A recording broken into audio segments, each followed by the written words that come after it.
Hello everyone, welcome back to my channel that is Abhilasha blogs. तो आज के इस वीडियो में मैं आपके साथ शेयर कर रही हूँ राजकीय degree college GDC government degree college में लेक्चरर परीक्षा जो हुई थी 2019 में, उसका पेपर। और ये पेपर 3 नवंबर 2019 को हुआ था। तो जीएस का पेपर मैं डिस्कस करने जा रही हूँ। फर्स्ट क्वेश्चन आपका दिया है, ये एक रीजनिंग का क्वेश्चन है जिसे मैं आपको पेपर में सॉल्व करवाऊँगी। सेकेंड क्वेश्चन आपका है, तो देखिए जो सेकंड क्वेश्चन है कि प्राचीन समय में निम्नलिखित ब्राह्मण परिवारों में से किस परिवार ने समसामयिक शासकों को पराजित किया तथा अपना प्रभुत्व स्थापित किया? तो इसका आंसर है आपका सी। देखिए, फर्स्ट ऑप्शन है अंगिरस, सेकंड है आपका अत्रि, थर्ड है भृगु एंड फोर्थ है पुलत्स्य। तो इसका आंसर है थर्ड, यानी कि भृगु। प्राचीन काल में भृगुवंशी ब्राह्मण परिवार ने समसामयिक शासकों को पराजित किया। पौराणिक मान्यता के अनुसार महर्षि भृगु के पौत्र एवं ऋषि जमदग्नि के पुत्र महर्षि परशुराम तो परशुराम जो थे वो महर्षि भृगु के पौत्र थे। उन्होंने क्षत्रिय शासक सहस्त्रार्जुन को पराजित किया। पौराणिक मान्यताओं के अनुसार महर्षि परशुराम ने 21 बार पृथ्वी को क्षत्रिय विहीन कर समस्त भूमि ब्राह्मणों को दान में दे दी थी। नेक्स्ट क्वेश्चन है आपका,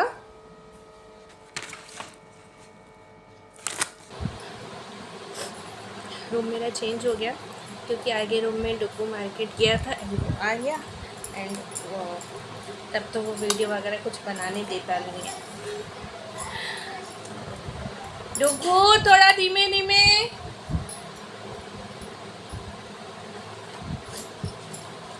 तो ये महर्षि भृगु की है, ठीक है। उसके बाद the problems of the East नामक पुस्तक के लेखक कौन है? Jennifer Lawrence, Lord Lytton, George Curzon या विंस्टन चर्चिल? तो George Curzon. The problems of the East Japan, Korea, China नामक पुस्तक के लेखक लॉर्ड जॉर्ज कर्जन है। इस पुस्तक का प्रकाशन 1894 में हुआ था। इस क्वेश्चन को इसलिए रखा गया है क्योंकि ये जो चारों लोग हैं, ये लोग उस टाइम इंडिया में थे, जिसमें से आपके कौन है? लॉर्ड जॉर्ज कर्जन जो है, ठीक है। इसलिए इन लोगों के नाम को यहाँ रखा गया है क्योंकि इंडिया में मतलब ब्रिटिश शासन के दौरान रह चुके हैं। द नेक्स्ट क्वेश्चन इज, निम्नलिखित राज्यों में से बाघ गुफाएं किस में स्थित है? मध्य प्रदेश, बिहार, उत्तर प्रदेश और राजस्थान। तो इसका सही आंसर है मध्य प्रदेश। बाघ गुफाएं मध्य प्रदेश के धार जिले में बाघ नदी के किनारे स्थित है। ये गुफाएं बौद्ध धर्म से संबंधित है। इन गुफाओं की खोज 1818 में डेंजरफील्ड ने की थी। किसने की थी? 1818 में डेंजरफील्ड ने की थी। इन गुफाओं का संबंध लौकिक चित्रकला से है। तो बाघ गुफाएं आपकी MP मध्य प्रदेश में है।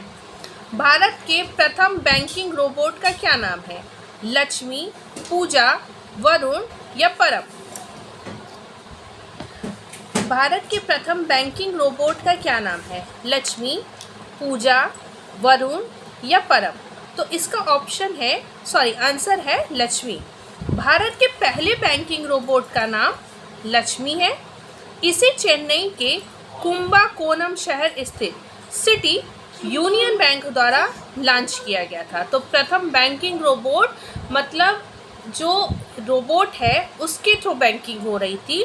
तो वो सबसे पहले वो रोबोट जो बैंकिंग पर्पस से जिसको बनाया गया था कि बैंक का जो काम होता है उसको करने के लिए जा के सबसे वो मतलब बैंक के जो भी काम है कि अकाउंट खुलवाना है, ये सब चीज़ें जो है वो बताना, बैंक का काम करना, तो उसका नाम है लक्ष्मी। और ये साउथ में चेन्नई में कुंबाकोनम शहर में बनाई गई थी।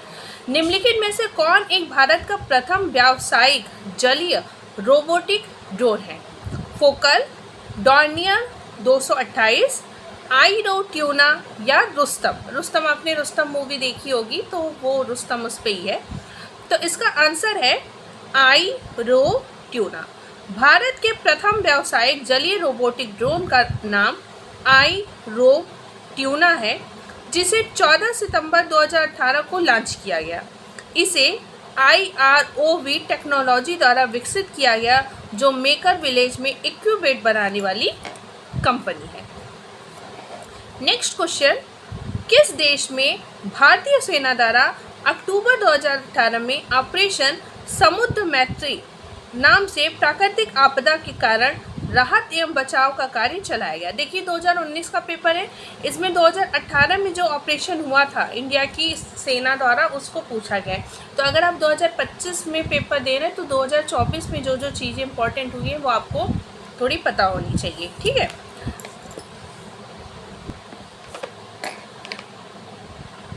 ऑप्शन है इंडोनेशिया, बांग्लादेश, ऑस्ट्रेलिया, इनमें से कोई नहीं। भारतीय सेना द्वारा भूकंप एवं सुनामी प्रभावित इंडोनेशिया की सहायता हेतु अक्टूबर 2018 में एक व्यापक अभियान शुरू किया गया था, जिसे ऑपरेशन समुद्र मैत्री का नाम दिया गया है। तो इसका है option A Indonesia. Prayagraj Kumbh 2019 से संबंधित निम्नलिखित युग्मों में से कौन सा सुमेलित नहीं है?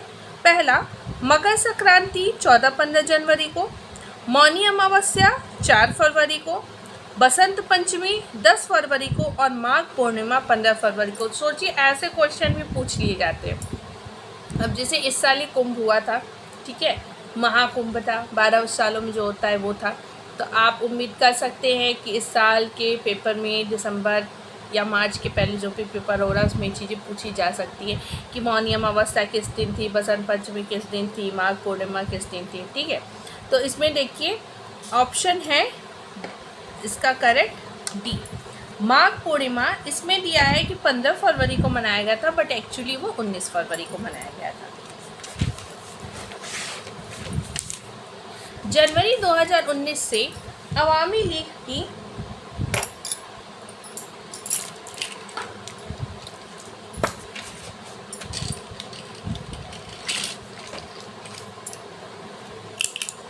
जनवरी 2019 से अवामी लीग की शेख हसीना वाजेद बांग्लादेश की प्रधानमंत्री कितनी बार के लिए बनी है या कौन सी बार बनी है कह सकते हैं।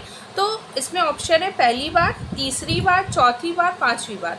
तो सही आंसर है सी, चौथी बार। जनवरी 2019 में अवामी लीग की शेख हसीना वाजेद चौथी बार के लिए बांग्लादेश की प्रधानमंत्री चुनी गई हैं।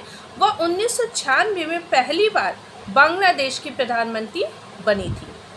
प्रधानमंत्री नरेंद्र मोदी ने दिसंबर 2018 में पूर्व प्रधानमंत्री स्वर्गीय श्री अटल बिहारी वाजपेयी की स्मृति में एक सिक्का जारी किया। वह है 200 रुपये का सिक्का, 100 रुपये का सिक्का, 50 रुपये का सिक्का या 500 रुपये का सिक्का। सही आंसर है बी, 100 रुपये का सिक्का। प्रधानमंत्री नरेंद्र मोदी ने दिसंबर 2018 में पूर्व प्रधानमंत्री स्वर्गीय श्री अटल बिहारी वाजपेयी की स्मृति में 100 रुपये का सिक्का जारी किया। इस सिक्के का वजन 35 ग्राम है। इस सिक्के में 2 भाषा अंग्रेजी और देवनागरी का प्रयोग हुआ है। जम्मू कश्मीर के शहीद नजीर अहमद ने नवंबर 2018 में आतंकवादियों के साथ लड़ते हुए अपने प्राणों का बलिदान दिया। उन्हें मरणोपरांत कौन सा सम्मान दिया गया? अशोक चक्र, महावीर चक्र, शौर्य चक्र या कीर्ति चक्र? तो इसका सही आंसर है ऑप्शन ए, अशोक चक्र। जम्मू कश्मीर के शहीद लॉन्स नायक नजीर अहमद वानी को 2018 में आतंकवादियों के साथ लड़ते हुए प्राणों का बलिदान करने के सम्मान में अशोक चक्र प्रदान किया गया। शाही परिवार की राजकुमारी उबोला रत्ना अपने देश के निर्वाचन आयोग द्वारा देश की प्रधानमंत्री पद के लिए उम्मीदवार के लिए अयोग्य घोषित कर दी गई। वह निम्नलिखित में से किस देश की है? भूटान, नेपाल, थाईलैंड या इनमें से कोई नहीं? तो इसका सही आंसर है सी, थाईलैंड। फरवरी 2019 में शाही परिवार की राजकुमारी उबेला रत्ना को निर्वाचन आयोग द्वारा प्रधानमंत्री पद के उम्मीदवार के लिए अयोग्य घोषित किया गया। राजकुमारी उबोला रत्ना थाईलैंड से संबंधित है।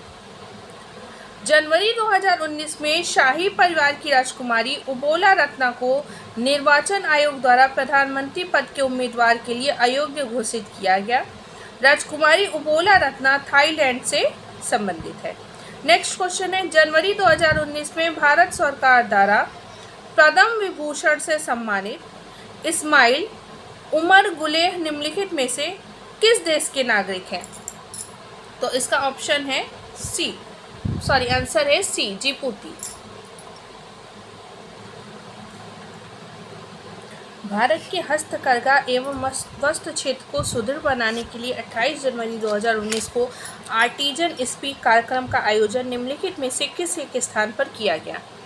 एलिफेंटा गुफा, अहमदनगर, जयपुर या भीमबेटका? तो भारत सरकार द्वारा हस्तकरघा एवं वस्त्र क्षेत्र को सुदृढ़ बनाने के लिए 28 जनवरी 2019 को आर्टिजन स्पीक कार्यक्रम का आयोजन एलिफेंटा गुफा, महाराष्ट्र में किया गया। यह भारत के समृद्ध हस्तकरघा और वस्त्र परंपरा को दर्शाएगा। नेक्स्ट क्वेश्चन है कि निम्नलिखित में से कौन एक वास्तविक मछली नहीं है? Red fish, cat fish, dog fish या जेलीफिश? तो इसका आंसर है डी, जेलीफिश।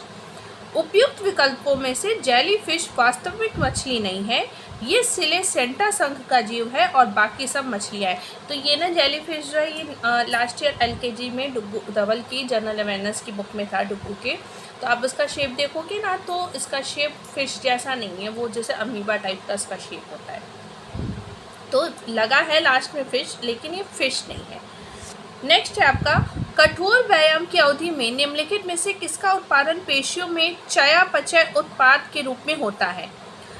ग्लाइकोजन, प्रोटीन, वसा या लैक्टिक एसिड? तो देखिए जब हम बहुत ज़्यादा एक्सरसाइज कर लेते हैं ना तो हमारी मसल्स में लैक्टिक एसिड बनने लगता है और इस वजह से उस लैक्टिक एसिड के जमाव की वजह से हमें जैसे थकान सी फील होने लगती है। कठोर व्यायाम के कारण मांसपेशियों में चयापचय उत्पाद के रूप में लैक्टिक एसिड का उत्पादन होता है, जिससे परिणाम स्वरूप थकान का अनुभव होता है।